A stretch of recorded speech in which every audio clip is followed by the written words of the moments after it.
Sampai di batas mana anak merasa kehilangan punya ayah tuh? Ya, apa ya? Kalau yang jelas kan yang pertama, kalau namanya anak melihat ke orang tua itu kan eh, selalu mereka berada di tahap awal itu adalah melihat orang tua itu sebagai dunianya gitu ya, sebagai pahlawannya gitu, baik itu ke ibu maupun ke ayah. Artinya ada momen anak itu menjadikan kedua orang tuanya itu adalah sebagai role modelnya. Gitu ya. Nah, ketika role model itu hilang, ya pasti anak itu akan ada sesuatu yang hilang dalam dirinya karena dia nggak punya contoh laki-laki dewasa dalam kehidupannya. Atau kalaupun contoh itu ada, dianggap bukan sesuatu yang layak dicontoh. Itu kan bahaya ya.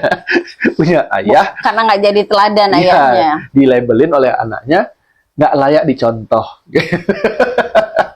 Ya sebenarnya ibu juga sama ya. Cuman karena ini judulnya ayah, ya kita jadi korban dulu lah malam ini. Gitu ya.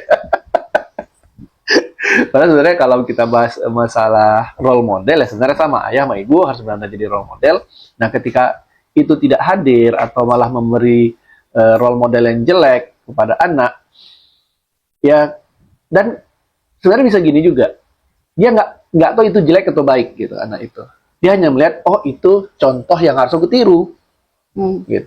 Jadi ketika dia lihat ayah membangun benteng diri dari anak-anak, dia menganggap itulah yang harus dia lakukan juga. Itu memang peran ayah gitu ya. Nah, itulah peran ayah itu, menjauh dari anak-anaknya gitu. Karena dia lihat contohnya kayak gitu. Nah, jadi ketika dia nanti punya anak, ya dia lakukan hal yang sama gitu. Biar segan gitu maksudnya. Ya, timbul wibawa. Wibawa nggak dengan gitu ya. Ya, tapi itulah yang dia pelajari gitu ketika kecil itu, terus nggak pernah ada maklumat menyampaikan apa yang menjelaskan perbuatan ayahnya itu seperti apa gitu. Jadi cuma melihat apa yang dia bisa indra, lalu dia muncul pemahaman sendiri tentang itu gitu. Oh, ayah itu memang posisinya harus jauh dari anak, biar ayah itu bisa menjaga ketegasan, bisa menjaga aturan segala macam lah. Nah, lalu ketika dia punya anak, ya dia lakukan hal yang sama gitu. Nah, jadi yang peran ayah sebagai role model yang harusnya itu membawa kebaikan kepada anak, malah bukan membawa kebaikan, tapi bisa jadi malah membawa sesuatu yang buruk kepada anak. Pola yang berulang ya. Nah, ketika ini terjadi gitu ya, apalagi kepada anak perempuan ya, ini sangat-sangat fatal sekali ketika ayah itu malah membangun benteng kepada anak-anaknya.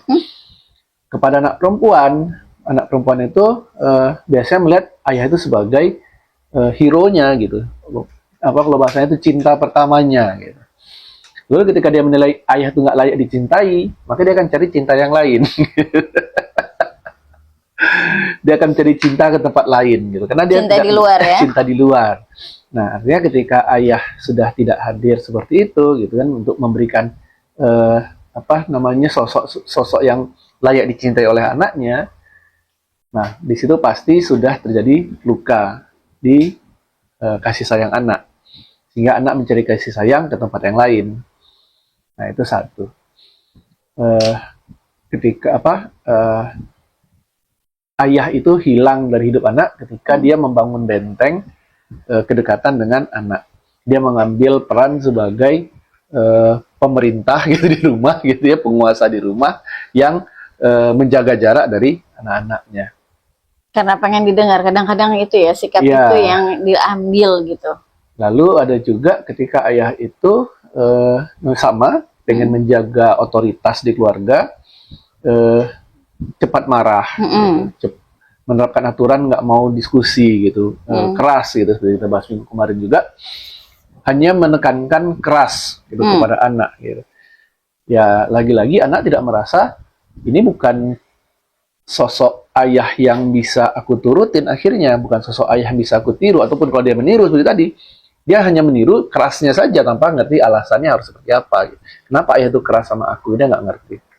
Jadi di situ mungkin ya peran ayah ya di situ bisa dikatakan bahwa bagaimana atau dalam keluarga itu peran ayah itu pengaruhnya gitu loh dalam menimbulkan rasa aman, rasa merasa dilindungi bagi anak, ataupun mungkin arah istilahnya apa ya, arah hidup anak ketika di rumah.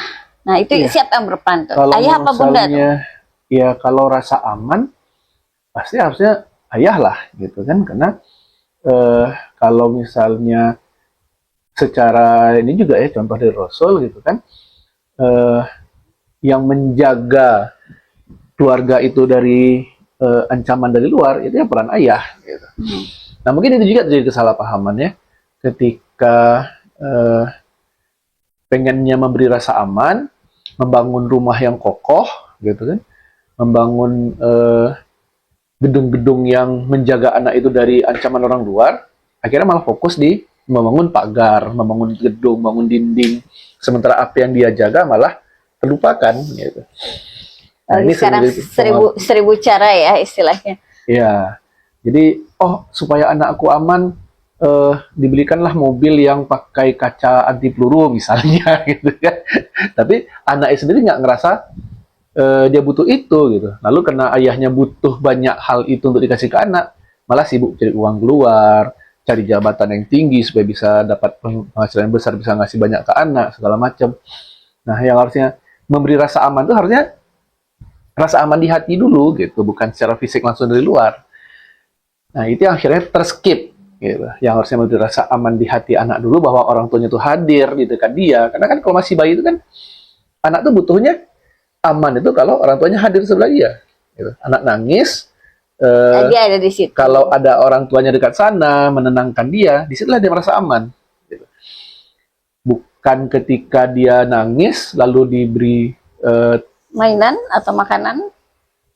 ya apa ya, keluar sama dari misalnya kita bicara tadi itu, misalnya pintu dikunci, dia aman, nggak ada orang ganggu dari luar, kita ditinggal sendirian di dalam gitu. Dikasih ini Itu ya, kan bukan rasa aman yang muncul dikerangkeng gitu Iya. ya kan. Jadi Malah terkesan pokoknya memenjarakan. kamu di rumah aman ya, kunci semua dah aman, ada alarmnya segala macam, pintunya juga nggak bisa ditembus, kaca nggak bisa dipecahin, kamu aman di dalam. Tapi ayah sama ibu harus keluar nih, kamu pokoknya aman di dalam rumah. Gitu. Cerita ini jadi ingat terkait beberapa kasus ya, bukan ya, beberapa waktu yang lalu kasusnya ya. Setahun apa 2 tahun yang lalu ya. Seorang ibu ingin menjaga perlindungan untuk anaknya kan, anak gadisnya, akhirnya anak gadisnya ini nggak boleh kemana-mana. Kemana-mana kalau nggak ditemenin ibunya, temenin abangnya. Mereka punya toko gitu. Ibunya seringnya di bawah, nah anaknya di atas. Anaknya laki perempuan. Mungkin ya karena gadget ya, entah salah tontonan, entah apa, tahu anaknya hamil. Nah ini ya, ternyata yang menghamili bukan orang luar loh, padahal dia sudah membatasi begitu tinggi gitu ya. Anaknya kalau kemana-mana diantar dia atau diantar kakaknya, ternyata yang menghamili adalah masih saudara kandungnya juga gitu. Jadi ya, bukan shocking ya. hatinya dulu yang dimunculkan rasa aman itu, tapi langsung secara fisik di luar, sementara hatinya masih rapuh. Pemahamannya jadinya nggak dapat juga ya istilahnya. Ya.